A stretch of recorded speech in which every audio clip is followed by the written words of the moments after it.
मेरा बेटा नशा करता था। एक रात उसने एक लड़की को अपने साथ घर ले आया। मैं उस लड़की को यहाँ से भेजने लगी तो उसे छोड़कर मुझे भेजने लगी तो बेटा उसे छोड़कर मुझे कमरे में ले गया और कंडी लगाकर मेरे साथ वो सब कुछ करने लगा। शौहर चाहे कैसा भी हो, बीवी जिस्म का खून खुश्क हो जाता है। बीवी के सर पर बहुत बड़ा साया होता है। जब वो ना रहे तो औरत की जिंदगी जीते जी जहन्नम बन जाती है। लेकिन मैं वो बदकिस्मत हूँ कि मेरी जिंदगी बर्बाद करने वाला कोई और नहीं, मेरा ही बेटा है। मैं वो अंधेरी रात कैसे भूल सकती हूँ जिसकी सियाही ने मेरी सारी जिंदगी बर्बाद कर दी। शालीन मेरा 20 साल का सोतेला बेटा था। घर का अकेला कमाने वाला था और मेरे शोहर के इंतकाल को बस कुछ ही महीने गुजरे थे कि वो एक रात एक लड़की को अपने साथ लेकर आया और कहने लगा कि मुझसे इससे शादी करनी है। लेकिन मैंने इनकार कर दिया। वजह ही ऐसी थी कि मैं कभी भी शालीन की शादी इस लड़की से नहीं कर सकती थी। मगर मेरा इनकार करना था कि शालीन आपे से बाहर हो गया। इसने इस लड़की को तो यहाँ से जाने दिया, लेकिन मेरा हाथ पकड़कर मुझे जबरदस्ती खींचता हुआ कमरे में ले गया। मेरी जान इस वक्त फना हो गई जब उसने मुझे बिस्तर पर पटक दिया और कमरे की कंडी लगा दी। कहने लगा, आज तुम्हारे इनकार की तुम्हें वो सजा दूंगा कि दुनिया वालों के सामने मुंह छपा फिरोगी। उसकी बात का मतलब समझकर मेरा बड़ा हाल हो गया था। मैंने कहा, शर्म करो, मैं तुम्हारी माँ हूं। और फिर मेरे साथ वो मंजर पेश आया जिसे सुनकर आपके रोंगटे खड़े हो जाएंगे। शालीन मेरे शौहर की अकलौती औलाद थी, उसलिए मेरे शौहर ने उसके अब तक सारे लॉड उठाए थे।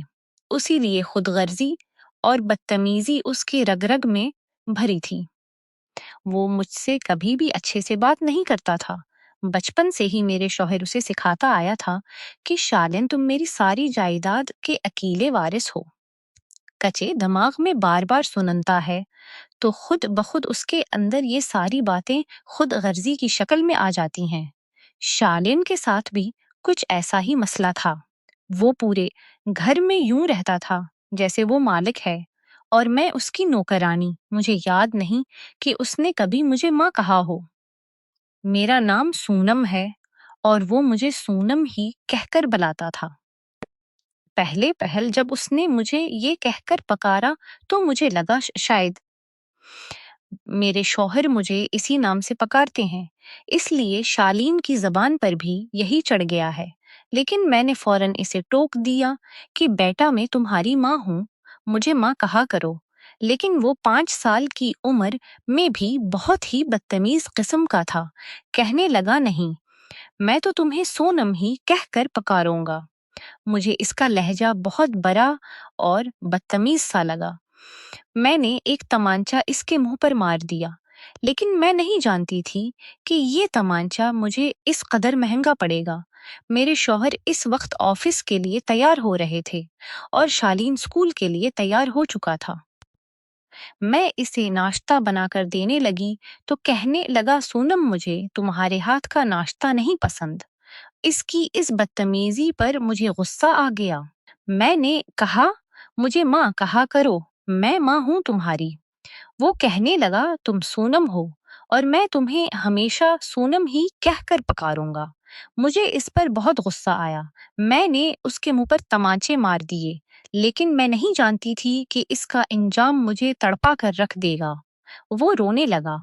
इसी वक्त मेरा शौहर कमरे से बाहर निकला और शालीन से रोने की वजह पूछने लगा। शालीन ने मेरी तरफ इशारा किया और कहने लगा, इस औरत ने मुझे तमांचा मारा है। मैंने कहा कि मुझसे बदतमीजी से बात कर रहा था, मुझे माँ के बजाय सोनम कह रहा था। मेरी बात मेरे शौहर ने पूरी सुनी भी नहीं थी कि एक जोरदार तमांचा मेरे मुंह पर मार दिया। कहने लगा, तुम होती कौन हो मेरे बेटे पर हाथ उठाने वाली? मैं तुझे बताता हूँ कि मेरे बेटे पर हाथ उठाने का अंजाम किया होता है। वो मेरा हाथ पकड़े मुझे रूम में ले गया और बहुत बुरी तरह मारने लगा। मैं चीखने लगी, चलाने लगी, लेकिन मेरे शौहर को मुझ पर तरस न आया। शालीन ये सब देखकर हंसते हुए तालियां बजा रहा था।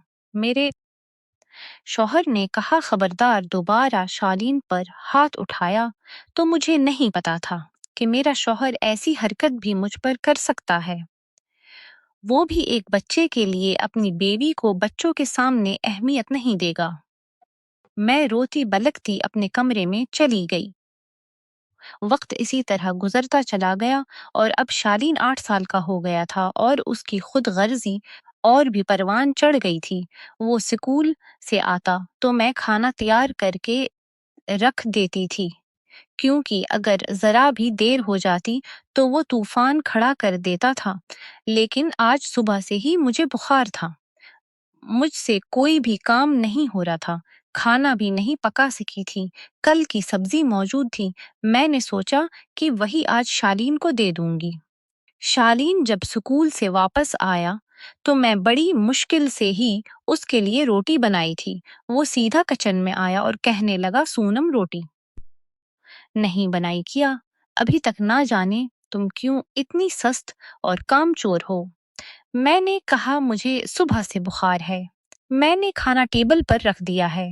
लेकिन कल वाली सब्जी देखकर उसने खाने की प्लेट पकड़ी और जोर से फर्श पर फेंक दी और कहा, तुम मुझे बासी खाना खिलाकर बीमार करना चाहती हो।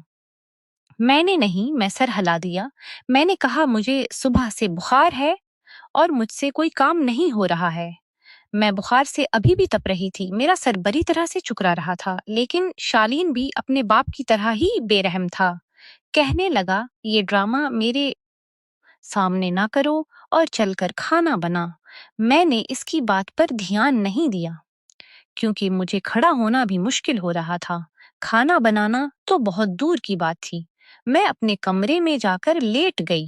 वो चलाता चलाता रहा, लेकिन मुझ में इतनी हिम्मत ना थी कि नए सिरे से मैं पूरा खाना बनाती। मेरा शोहर अपने ऑफिस से शाम को ही वापस आता था, लेकिन आज शायद शालीन के फोन करने पर जल्दी आ गया था। मैं इस वक्त बुखार में बेहोश पड़ी सो रही थी। वो आया और मुझे पकड़कर झटके से उठाकर बैठा दिया। कहने लगा, बदतमीज औरत, तुझे मैं इसलिए शादी कर के नहीं लाया कि तो मेरे बच्चे को भूखा रखेगी। ये कहकर वो मुझे पकड़कर किचन में ले गया।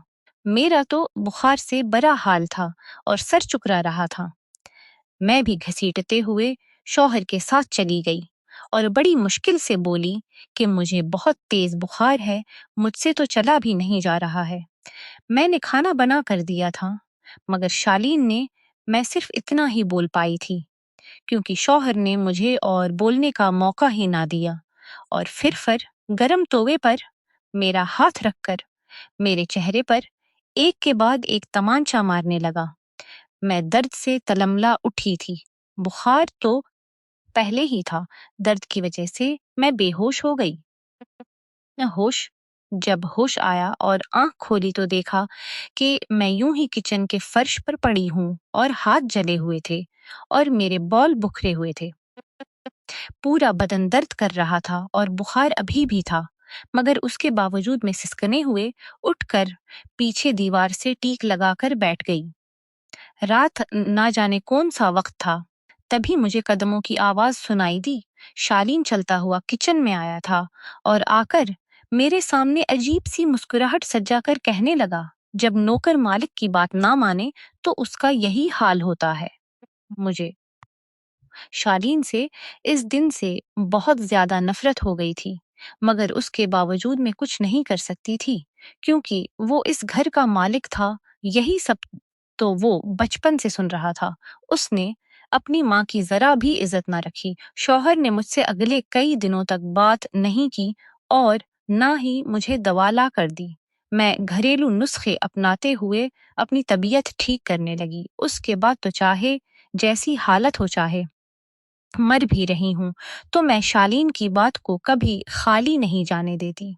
उसके लिए ताज़ा खाना बनाया करती और उसके हर जुल्म को खामोशी से सहती, मगर उसके बावजूद इसका रवैया दिन बदन बदतर होता गया। शौहर ने भी अब मुझसे बात करना बंद कर दी थी। वो शालीन से बहुत प्यार करते थे और मुझ पर हर वक्त गुस्सा करते थे। कहते थे कि जो शालीन कहे वही करो, इसके हुक्म का पालन करो, इसके हुक्म के खिलाफ मत जाना। मेरी अब यही कोशिश होती कि बाप बेटे को शिकायत का मौका ना दूं। मेरी सारी हसरतें तो जैसे दिल में ही दफन हो चुकी थीं। शालीन 11 साल का हो चुका था और अब समझदार था, मगर उसकी नफरत और बदतमीजी तो जैसे आसमान पर पहुंच चुकी थी। वो मुझसे कभी भी तमीज से बात नहीं करता था। एक दिन वो घर पर ही था। उसने स्कूल से छुट्टी की थी। मैं जब उसके कमरे के पास गई तो मुझे अजीब सी बदबू आने लगी। मेरे तो रोंगटे खड़े हो चुके थे। मैंने एक झटके से जब दरवाजा खोला तो अंदर शालीन बैठा था और उसके हाथ में सिगरेट था। वो भी बेफिक्र होकर सिगरेट के कश ले रहा था। मेरे तो पैरों के नीचे से जमीन निकल चुकी थी। मैं आगे बढ़कर शालीन के हाथ से सिगरेट छीन ली और फिर उसके चेहरे पर तमाचा मार दिया और कहने लगी कि तुम्हारी हिम्मत कैसे हुई उसको हाथ लगाने? क्यों अपनी जान के दुश्मन बने बैठे हो? आने आने दो, तुम्हारे बाबा को आज बताती हूँ। मगर शालीन ने तो हद ही पार कर दी थी। वो गुस्से से उठा और मेरे चेहरे पर तमांचा मार दिया। मैं बड़ी हैरत में पड़ गई थी। वो मेरा बेटा था और अपनी माँ पर हाथ उठा चुका था। मैंने हैरान से शालीन की तरफ देखा और बोली कि क्या तुम्हें एक पल के लिए भी शर्म नहीं है? मैं तुम्हारी माँ हूँ और तुम मुझे ही तमांचा मार रहे हो। वो मुझे धक्का देकर कहने लगा, चल चल यहाँ से, तो मेरी माँ नहीं है, तो सिर्फ एक मामूली सी नौकरानी है जिसे मेरा बाप झून पड़ी से उठा कर लाया था ताकि वो इस घर की सफाई कर सके और मेरा कहना मान सके। दोबारा खुद को मेरी माँ कहा तो उससे बड़ा और उससे भी बड़ा हशर करूंगा उसके मुंह से आज। जब ये सब सुना तो मुझे अपना वजूद बेमतलब सा लगने लगा। मैं रोने लगी और खामोशी से उसके कमरे से बाहर निकल आई। हाँ, ये सच था कि मैं शालीन की सौतीली माँ थी, मगर थी तो माँ ही ना। मैंने उसे पाल पूस कर इस उम्र तक पहुंचाया था, मगर आज उसने मुझे बिल्कुल ही बेइज्जत कर दिया था। मुझे आज भी वो रात याद थी जब मेरी माँ ने मुझे रुखसत करके शालीन के बाबा के साथ भेजा था। मेरा ताल्लुक बहुत ही गरीब घर से था। शालीन के बाबा जैसे शख्स का रिश्ता आना उनके लिए खुशी से कम न था, क्योंकि वो अच्छा खाते कमाते थे। मैं तो जवान थी, मगर शालीन के बाबा उम्र में मुझसे बड़े थे। मगर मेरे माँ बाप ने जरा भी सोचे समझे बगैर मेरी शादी शालीन के बाबा से कर दी और रुखसती से पहले मेरी अम्मा ने हाथ जोड़कर मुझसे यही कहा कि तुम इस घर में दूसरी बीवी बनकर जा रही हो। शालीन का एक माँ की तरह ख्याल रखना और अपने शोहर को कोई शिकायत का मौका ना देना। ये ना हो कि कल तुम पर कोई बात हो और वो तुम्हें घर से निकाल दे। ये बात हमेशा अपने दिमाग में रखना बेटी। तुम्हारा बाप एक दिहाड़ी करने वाला मजदूर है। उसके सर पर तुम्हारे बाद और बेटियों का बोझ है। माँ की नसीहत पलों से बांधकर यहाँ तक आ चुकी थी और शादी की रात में दुल्हन बनकर अपने शोहर का इंतजार कर रही थी, तो वो कमरे में आते ही नहीं थे, क्योंकि शालीन इनसे बिला वजह की जिद करके अपने पास रोक लेता था। जब वो कुछ देर बाद मेरे पास आए और हमने कुछ बातें की तो एक बार फिर अचानक से शालीन दरवाजा खोल के अंदर दाखिल हो गया और जिद करते हुए अपने बाबा को अपने साथ ले गया। मुझे मेरे शौहर ने कभी ये नहीं कहा तुम मेरी बेवी हो, ये घर तुम्हारा है, तुम ही इस घर की हर चीज की मालिक हो। इसने कहा ये घर और मेरा सब कुछ शालीन का है, वो उस घर का मालिक है। आज इस मालिक ने मुझे मेरी असली हैसियत याद दिलाई थी। शाम को जब शालीन के बाबा आए तो मैंने शालीन की हरकत के बारे में उन्हें बताया तो उनके सामने साफ मुकर चुका था और कहने लगा कि बाबा ऐसा कुछ भी नहीं है, ये जानबूझकर मुझे बस आपकी नजरों में गिरना चाहती है, वरना मैं क्यों सिगरेट पीऊंगा। शालीन के बाबा को शक हुआ। उन्होंने उसके कमरे की तलाशी भी ली, मगर वहां से कुछ भी ना मिला।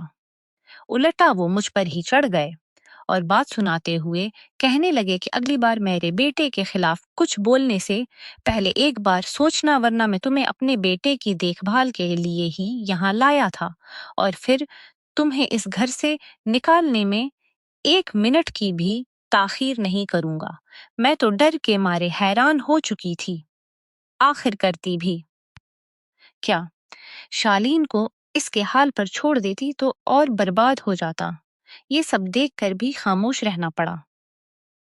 वक्त यूं ही तेजी से गुजरता गया और शालीन बड़ा होता गया। वो तो मुझे तो कहकर बुलाया करता और कभी कभी तो नौकरानी भी कहकर मुझसे अपने सारे काम करवाया करता। शौहर को भी अब मुझसे कोई खास फर्क नहीं पड़ता था। मैं तो बस नौकरानी बनकर ही रह चुकी थी। लेकिन एक दिन रब ने मेरी सुन ली। शालीन 17 साल का था कि जब मैं उम्मीद से हो गई। इस दिन तो मेरी खुशी का कोई ठिकाना ही ना रहा। मेरी गूद भर गई थी। मेरा अपना बच्चा अगर हो जाता तो शायद शौहर के दिल में मेरी भी अहमियत बढ़ जाती। ये सोचकर मैं खुश हो गई थी। ये खबर सुनकर मेरा शौहर भी खुश था। उसका रवैया भी मुझसे अच्छा हो गया था। लेकिन ये बात शालीन से बर्दाश्त नहीं हुई। वो मुंह सजाए बैठा था, लेकिन मैंने भी परवाह नहीं की। लेकिन मैं नहीं जानती थी कि वो इस कदर जलता है। मुझे डॉक्टर ने बेड रेस्ट का मशवरा देकर गए थे, लेकिन फिर भी मैं खाना खुद ही बनाती थी। मैं दोपहर को उठी तो सोचा कि रात के लिए खाना बना लूं।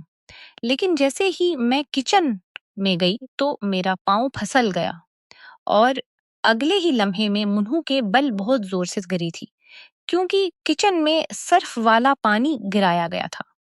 मेरे पेट में बहुत दर्द होने लगा। मैं चलाने लगी। जब शालीन हंसता हुआ किचन में दाखिल हुआ और कहने लगा तो अपनी औलाद को मेरी जायदाद में हिस्सा बनाना चाहती थी। ले आज मैंने वो भी खत्म कर दिया। ये सब कुछ सिर्फ मेरा है और किसी को नहीं दे सकता। मैं रात तक वही रोती तड़पती रही। शालीन घर से बाहर चला गया। जब शौहर घर आया तो मुझे देखकर डॉक्टर के पास ले गया। मेरा बच्चा खत्म हो चुका था। मैं बहुत रोई, लेकिन उसका इल्जाम भी शौहर ने मुझ पर डाल दिया कि मैंने किचन धोने की कोशिश की तो मैं गर गई। ये बात भी शालीन ने ही उन्हें बताई थी। शालीन अब 18 साल का हो चुका था और उसकी आदतें और खराब हो चुकी थीं। कई रातें घर से बाहर रहना, झूठ बोलकर बाबा से पैसे लेना, मुख्तलिफ तरह की बुरी आदतें उसमें आ चुकी थीं। उसकी संगत इतनी खराब थी कि मोहल्ले से शिकायत आना शुरू हो गई थी, मगर शालीन के बाबा को तो उस पर अंधा भरोसा था। एक दिन एक कार हादसे में मेरे शौहर की मौत हो गई। उनका साया सर पर था तो खुद को महफूज समझती थी, मगर अब उनके जाने के बाद में तो बिल्कुल अकेली हो चुकी थी। शालीन तो वैसे ही कभी मेरा ना बना था। भला अब वो मुझ से कैसे मोहब्बत करता? बाबा की मौत पर वो भी दुखी था, मगर फिर सब कुछ भूल भाल कर जिंदगी के मजे लौटने लगा। वो तो अब मुझसे और बदतमीजी करने लगा था। एक दिन उसने कुछ ऐसा किया कि उसके बारे में कभी सोचा भी नहीं जा सकता। वो एक लड़की को लेकर घर आ गया। वो लड़की बहुत रो रही थी और गड़गड़ा रही थी। मैं कभी शालीन को देखती तो कभी इस लड़की को। शालीन उस लड़की को अगवा करके ले आया था। वो रोते हुए मुझसे कहने लगी कि इंटी मुझे बच्चा लो, शालीन मुझे मार देगा। ये जबरदस्ती मुझसे शादी करना चाहता है। शालीन गुस्से से कहने लगा कि मैं आज और अभी इससे शादी करने वाला हूँ। नौकरानी जाओ, मेरा कमरा सजाओ। आज मेरी सुहाग रात है। मैं किसी तौर पर इसकी शादी इस लड़की से नहीं होने देना चाहती थी। वो लड़की डर के मारे मुझसे गड़गड़ा कर भीख मांगने लगी। वो मासूम लड़की तो एक कॉलेज में पढ़ती थी, गरीब बाप की बेटी थी। शालीन का इस पर दिल आ गया और इससे मानने लगा, मगर वो इसके झांसे में जब न फंसी तो आज वो जबरदस्ती इसे उठाकर घर ले आया था। शालीन इस कदर कर सकता था, मैं सोच भी नहीं सकती थी। मैं इस लड़की को शालीन से छड़वा कर अपने पास ले आई और गुस्से से कहने लगी कि मैं तुम्हें उस लड़की के साथ ज्यादती हरगिज नहीं करने दूंगी। जाकर उसे वापस छोड़कर आओ, वरना मुझसे बड़ा तुम्हारे लिए कोई नहीं होगा। वो सारी हद पार करते हुए मेरे पास आया और चीखते हुए बोला, क्या करोगी? तो और कर भी क्या सकती है? नौकरानी मुझे धमकी देगी। इतने पर निकल आए हैं तेरे। चिपचाप लड़की को उधर कर, वरना मैंने शालीन को डांटा और मना किया कि मैं तुम्हारी शादी उसके साथ कभी नहीं होने दूंगी। अगर तुमने उसके साथ जबरदस्ती की तो मैं पूरे मोहल्ले को तुम्हारी करतूत बताकर तुम्हारे खिलाफ सख्त कदम उठाऊंगी। मगर शालीन तो जैसे आग बबूला हो चुका था। इसकी अकड़ को ठीस पहुंची थी कि इसकी सौतेली माँ ने इससे जबान दराजी की है। वो गुस्से में बढ़कर मेरे पास आया और मुझे बाजू से पकड़कर बोला, तेरी इतनी हिम्मत कि मेरे सामने जबान चलाए। आखिर तुझे इतनी इजाजत दी किसने कि तो मेरे सामने खड़ी रहकर इस कदर बोल सके। आज मैं तेरा वो हशर करूंगा कि दुनिया में तेरी जैसी औरतें याद रखेंगी। मैं तो डर के मारे उसको देखने लगी थी। इससे पहले कि कुछ और कहती, शालीन मुझे पकड़कर कमरे में ले गया और बिस्तर पर पटक दिया। मैं हैरत और बेयकीनी से शालीन को देख रही थी। आखिर ये करने वाला किया था? मैं कौनप चुकी थी। आखिर वो ऐसा भी सोच सकता था। मैं गुस्से से उसकी तरफ देखने लगी और एक तेज तमांचा पूरी जान से उसके चेहरे पर दे मारा। वो बलबला उठा। मैं उसके चेहरे की तरफ देखकर बोली, शर्म करो, माँ का दर्जा रखती हूँ। मैं तुम्हारे लिए अंधे मत बनूं। तुम इंसान हो या जानवर। खुद को इस हद तक मत गिराओ कि नरगिस भी तुम्हें कबूल ना करे। शालीन बहुत हाइपर हो चुका था। इसकी आंखों में तो जैसे खून उतर चुका था। फिर उसने मुझे अपनी गिरफ्त में लेकर मेरे साथ जो गलत हरकत करनी चाहिए थी, वो सोचकर ही मेरे रोंगटे खड़े हो गए। इस पर तो जैसे मेरी किसी बात का असर ही नहीं हुआ था। मैं सौतीली ही सही, मगर उसकी माँ थी और उसके मरे हुए बाप की बेवी थी। मैंने इसे खुद से दूर किया, मगर वो तो मुझ पर बहुत ज्यादा जुल्म करना चाहता था। उसने मुझे दोबारा बिस्तर पर पटक दिया और बालों से दबोच कर गालियां बगड़ता हुआ मुझसे जबरदस्ती करने लगा। मैं ऐसे हार नहीं मान सकती थी। शालीन जैसे दरंदे लड़के को आज मैं सबक सिखाना चाहती थी। मैंने फौरन साइड टेबल पर मौजूद गिलास का गमला उठाया और शालीन के सर पर दे मारा। मैंने शालीन के सर पर 3 बार मारा।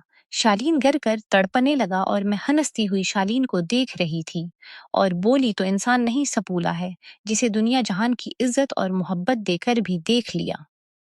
इसके बावजूद वो अपने ही पालने वाले को डसने नहीं छोड़ता। शालीन जमीन पर गिरा, तड़प रहा था और मदद मांग रहा था। मगर शालीन की अब से लेकर बचपन की सारी यादें और बदतमीजी मेरे दिमाग मैं किसी फिल्म की तरह चलने लगी। मैंने एक नज़र अपने वजूद पर डाली। बुखरे बॉल और जगह जगह से फट चुके कपड़े मुझे घुना रहे थे। शालीन से शालीन खत्म चुका था। मैं उसे खत्म करना तो नहीं चाहती थी, पर आज उसके अंदर के जानवर ने उसे खत्म दिया था।